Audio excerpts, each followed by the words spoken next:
As a business owner, do you ever price up a job or send your quotations out, your estimates, and the blooming customer goes with your competitors? And you sit there and go, where have they gone? Where have they gone with them? We're way better than them. We do a better job, and they've gone with the guy down the road. Happens all the time, of course, because customers sometimes can only choose between you and the guy down the road based on your pricing. They end up just going for the cheapest. And whilst that is a very common decision factor for customers, it's not always the reason they go. And today I want to cover with you something we call positioning and something particularly called your outward projection. And this little bit that I'm going to cover today is part of the series of videos that I'm doing to cover all 10 elements, which is all based around this little book called Rock Solid Growth. It's a little book that we wrote, which actually was done in reverse order. We came up with a thing called a scorecard from this model that I developed many years ago to just try and describe and have conversations with clients. I'm much better at drawing at a whiteboard and describing things as I'm having a conversation and animate these things. And we identified over years of working with clients that 3 critical areas of a business, if we could improve those areas, and we could improve all 3 of those areas, then we could see an improvement in the business. The business would make more money and it would be an easier business to run. And the pricing element is all about the amount you charge and the quality of your service and the value that your customers perceive you to be delivering. And your systems are around accounting systems, business systems, sales and marketing systems. And if we can get our positioning right and our pricing right, we can earn more money. And if we can get our positioning right and our systems right, we can gain back some of our time. So this is where it impacts our time and our money element. Outward projection, in terms of what I mean by that, is part of sales and marketing. I'm going to give you an example of somebody very recently who we took on as a client, who is running a small business they've just started up and just started to employ a few team members. This lady is probably in her early 30s and she was employing people, some teenagers. Generally, she was employing younger members of staff. And as she was instructing these staff members to do certain tasks for her, she explained to me afterwards that she wasn't very confident in teaching and she wasn't very confident in the way that she was communicating. Then her husband chipped in and he said, yeah, but you don't even take it very seriously with them. You just keep saying things, well, I don't know what I'm doing. And he was right. Not because she didn't know what she was doing. There's obviously a clear element that she needed a bit of preparation, but that's what she was constantly portraying to her team, that she wasn't really much of a leader and this was a new business and, well, I'm all over the place. Well, guess what? Her team were then following those sort of habits and they were all a bit all over the place. And so after a few months of employing people, the business was a bit chaotic because of the way the business owner was portraying themselves. But it leads on to further things than just the team members.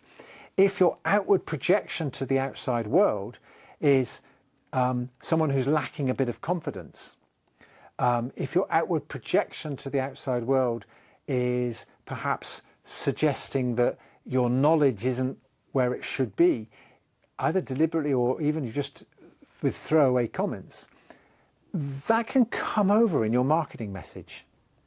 And therefore, you often find that the person who wins the job over you explained better the benefits that the client would get if they went with them.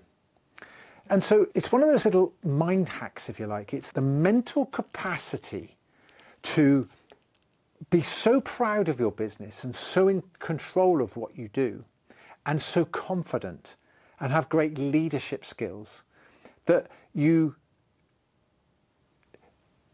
just present yourself in such a way. And I was just thinking there as I'm explaining that, you will know certain people that when they walk into the room, you go, they seem to know what they're doing. They don't say anything. It's just the way they stand and the way they hold themselves and the way they, almost the shoulders are up, the chest is out, they're feeling proud of what they do. Whereas other people who are perhaps lacking in confidence, perhaps stoop a little bit, cower down a little bit, their voice is a little bit softer. This is the human element of us, of communicating with each other. And it's something that needs working on. If you're a business owner and you haven't got a good outward projection, not just in your sales and marketing message, but all the way through.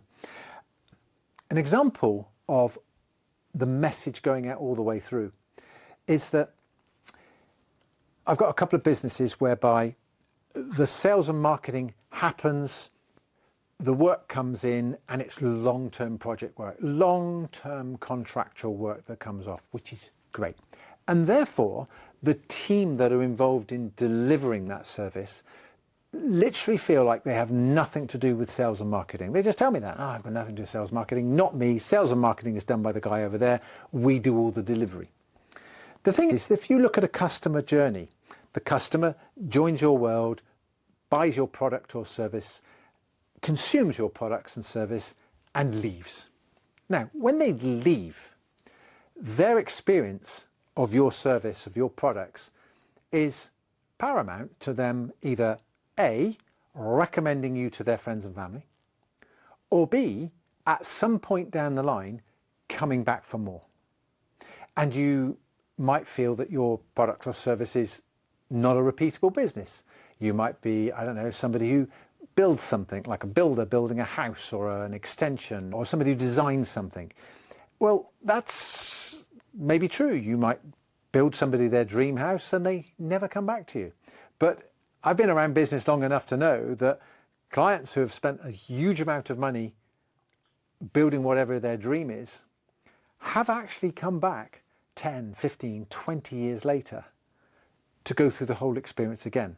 And the clients that I've worked with have experienced this, like, oh my God, where did that come from? We did this job for this guy 20 years ago. He's just come back. He wants a new product.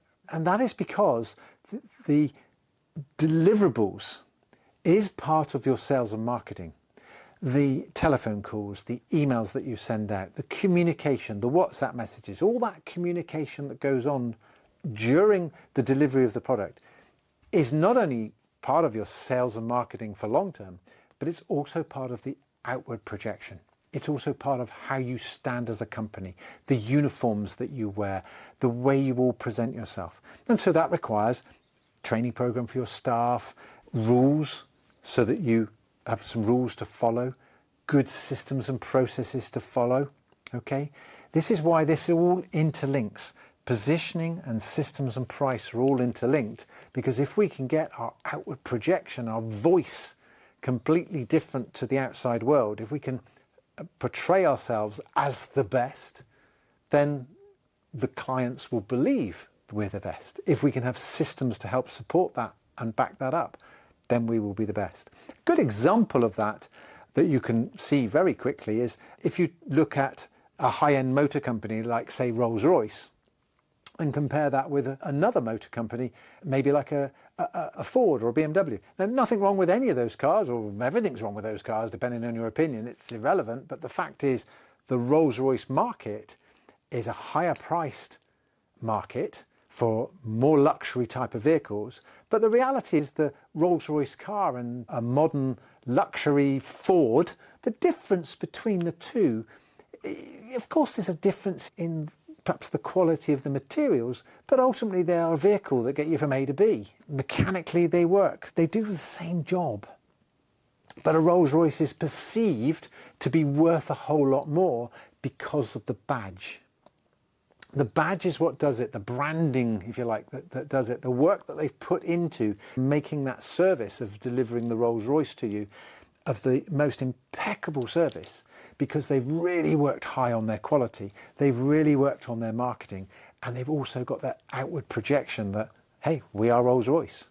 That other businesses even set their standards to be a Rolls-Royce service. So that's a really good example of it. And you can do that in your business too, by actually just taking some time out to analyze and think about the messages that you're outwardly projecting to the world, both in actual messages, in the words and the language that's used, versus also the way that you are seen, okay? The way that the staff are presented, the way that you present yourself to the outside world. So these are things to consider. So if you think you've never thought about this before and you think, well, actually, if I score that out of 10, I'm not very confident and I struggle a bit when I'm going out, and everybody does seem to go off and they're all a bit scruffy, and actually I hear some of my staff and I hear myself talk us down a little bit. Just the throwaway comments, it's just stuff you say, but you're actually not talking yourself up, then maybe you just need to do some work on that.